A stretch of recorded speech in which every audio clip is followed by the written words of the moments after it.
అనగనగా ఒక అడవిలో ఒక సింహం దాని పిల్ల ఉంటాయి. సింహం పిల్లకి గర్వం ఎక్కువ అనమాట. సింహం ఎప్పుడు వేరే పిల్లలతో ఆడుకోమన్నా కూడా నేను ఆడుకోను, నేను అడవికి కాబోయే రాజుని, నేనెందుకు ఆడుకోవాలి అని సాగదీస్తూ ఉండేదన్నమాట. పాపం ఆ సింహానికి ఇంకా ఏం చేయాలో తెలియక మంత్రి అయిన నక్కతోటి విషయం అంతా చెప్తుంది.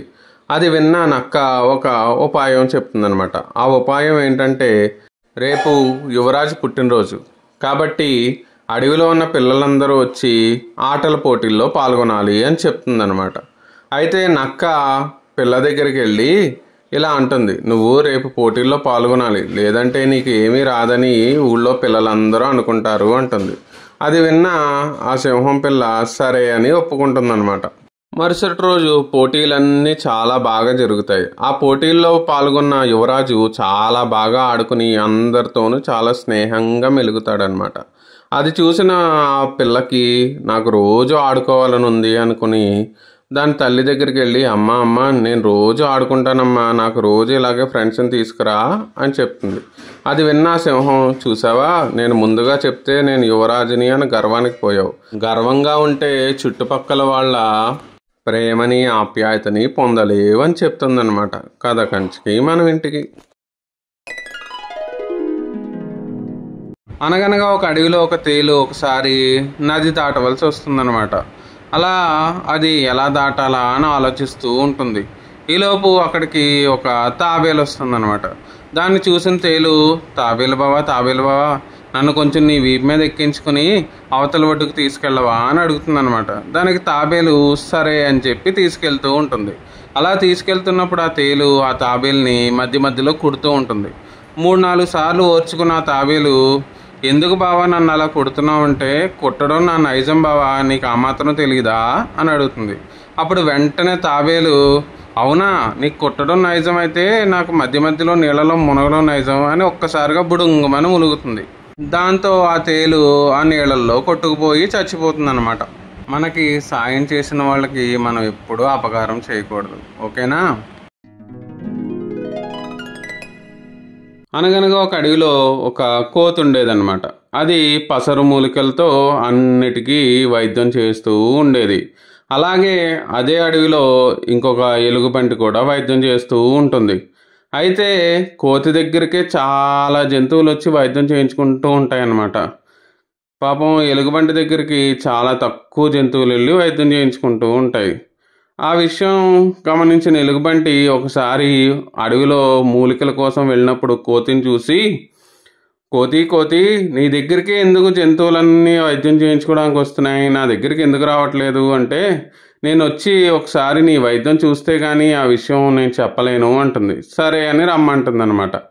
అప్పుడు అక్కడికి ఒక నక్క కాలికి దెబ్బ తగిలి వస్తుంది. అది చూసిన ఎలుగుబంటి కాలికి వైద్యం చేసి, చూడు, నీ కాలుకి చాలా పెద్ద దెబ్బ తగిలింది, నువ్వు నిర్లక్ష్యం చేసావనుకో నీకు మొత్తం నీ ప్రాణానికే ప్రమాదం అని భయపెట్టేస్తుంది అనమాట. కాసేపున్న తర్వాత ఒక రామచిలుక వస్తే దాని రెక్కకి దెబ్బ తగిలితే దాన్ని కూడా అది నయం చేసి, చూడు, పథ్యం బాగా చేయి, లేకపోతే నీ ప్రాణానికే ప్రమాదం అని దాన్ని కూడా భయపెడుతుంది అనమాట.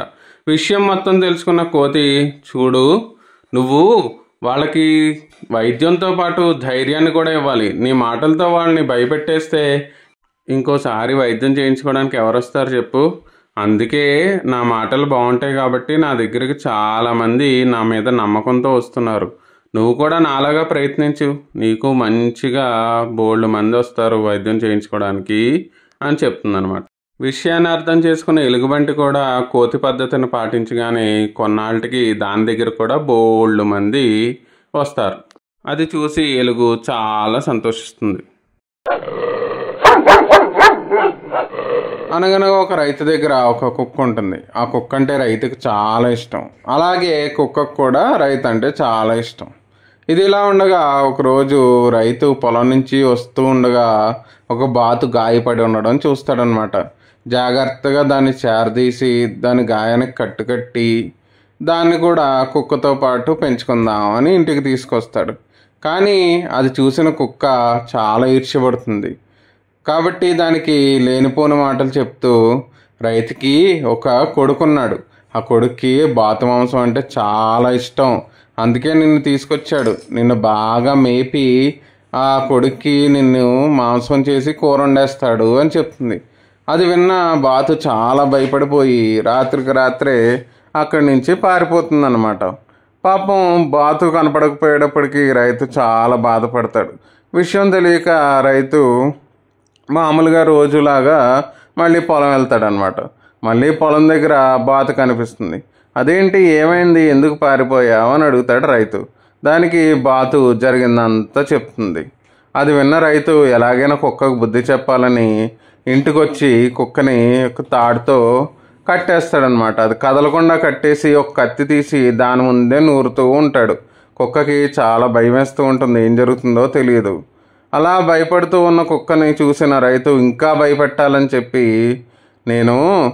నాకు కడుపు నొప్పిగా ఉందని డాక్టర్ గారికి ఫోన్ చేస్తే కుక్క రక్తం రాసుకోమన్నాడు. నా దగ్గర నువ్వు తప్ప వేరే కుక్క లేదు కదా, అందుకే నీ రక్తం రాసుకుందామని నిన్ను కోస్తాను అంటాడనమాట.